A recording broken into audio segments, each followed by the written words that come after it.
sekta ya maji ni sekta muhimu sana, sababu kama tutawauliza wananchi huduma zipi za kijamii ambayo inakuja namba moja, kila mtu atasema maji kwanza, lakini atafuata, lakini kwanza maji. Kwa hiyo tuna wajibu kama serikali kuhakikisha kwamba kila Mtanzania anapata huduma hii. Sasa sisi hapa Zanzibar tumeamua tutawekeza uwekezaji kuwekeza vya kutosha.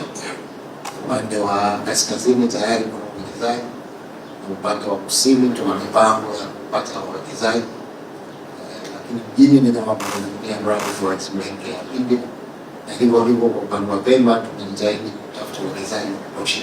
Bilioni 53 tulipokea bilioni 54 ambazo ni fedha za wananchi wenyewe.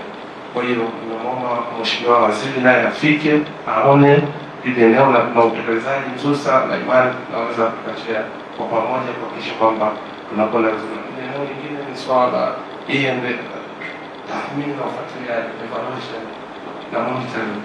Ni eneo muhimu sana hasa katika utendaji, lakini hata pia katika utekelezaji wa miradi.